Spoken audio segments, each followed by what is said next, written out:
The storm hit me somewhere in the middle of nowhere, a relentless assault of rain and fury. The wipers on my old car were fighting a losing battle, and every flash of lightning turned the empty highway into a terrifying, stuttering slideshow. I'd been driving for what felt like an eternity, exhaustion gnawing at me, my nerves completely shot. So, when a neon sign cut through the downpour, it felt like salvation. Sunnyvale Motel. Vacancy. The sign buzzed weakly, a couple of letters dark, but I didn't care. A bed, a roof, a lock on the door. That was my holy trinity. The motel office smelled of damp earth and stale cigarettes.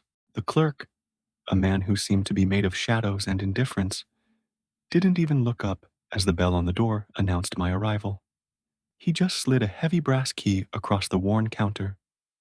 "Last room," he mumbled, his voice like gravel. The tarnished tag attached to it read, "Room 6." I asked about Wi-Fi, a desperate attempt at normalcy. He didn't answer, just turned up the volume on the small, flickering TV behind him. I was too tired to press the issue. The walk to room 6 was short, but a strange unease settled over me.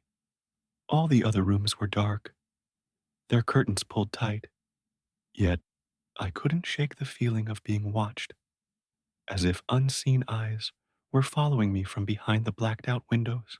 When I put the key in the lock, the door swung open with an unsettling ease, almost like it was welcoming me in. The air inside was stale, thick with the scent of old rain trapped in the carpet fibers. I flicked a switch, and a single lamp sputtered to life, casting long, dancing shadows. The bedspread was a mess of faded flowers, but the longer I looked, the more the patterns seemed to warp, the petals twisting into something sharper, almost like teeth. Just ugly decor, I told myself, trying to rationalize the growing dread. I tossed my bag onto a nearby chair and sat on the edge of the bed. The springs groaned beneath me, a low, drawn-out sound that sounded unnervingly like a slow exhale. Seeking a distraction, I turned on the TV. Nothing but static. I flicked through the channels, but each one was a blizzard of white noise, a hissing void. Outside, the storm raged, the wind rattling the window pane like an angry spirit. Suddenly, the lights died, plunging the room into absolute blackness. My heart leaped into my throat. A moment later, they flickered back on. The TV was now silent, but I hadn't touched the remote. And the chair where I'd left my bag was empty.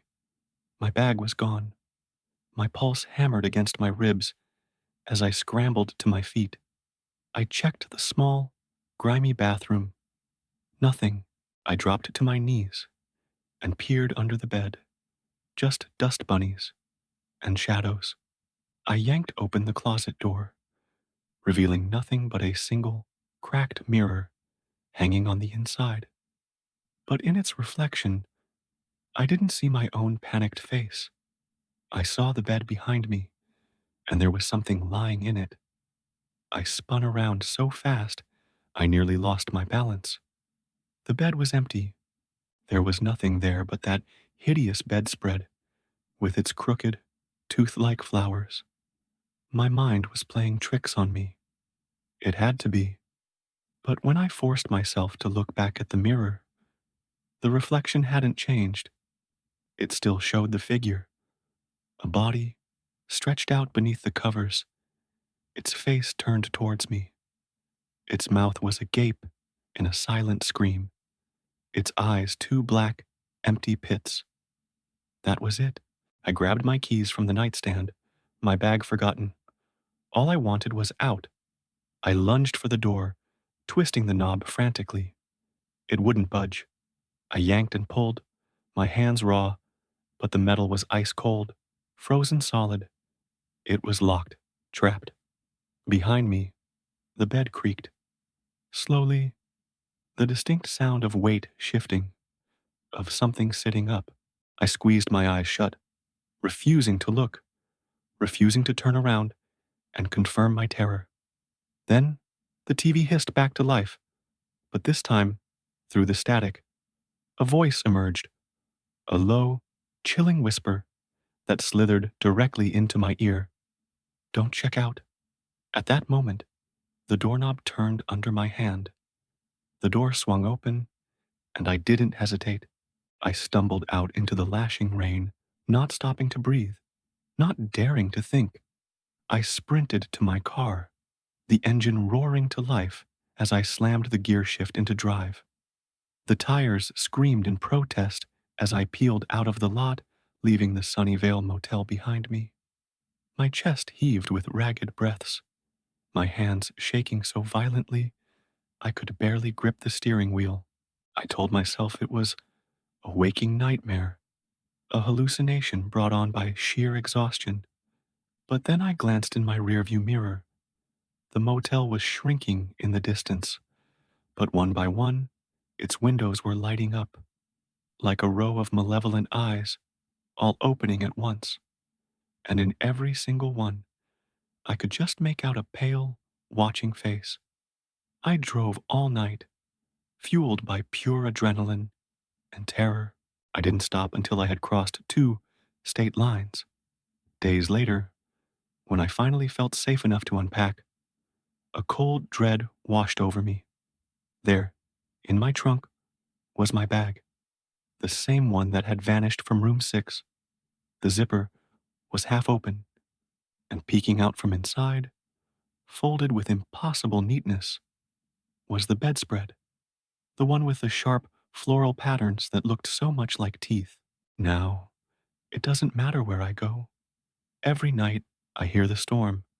I hear the low, hissing static of that broken TV, and I hear the whisper telling me not to leave. Sometimes, I wake up in the dead of night, and I swear I can feel a weight pressing down on the mattress beside me. I can hear the bed creak. I can feel breath that isn't my own. I don't book motels anymore, but it doesn't matter. Somehow, room 6 always finds me. Thanks for listening to my story. If you enjoy these kinds of chilling tales, please consider hitting that like button and subscribing to the channel. It really helps, and it ensures you won't miss the next nightmare. Stay safe out there.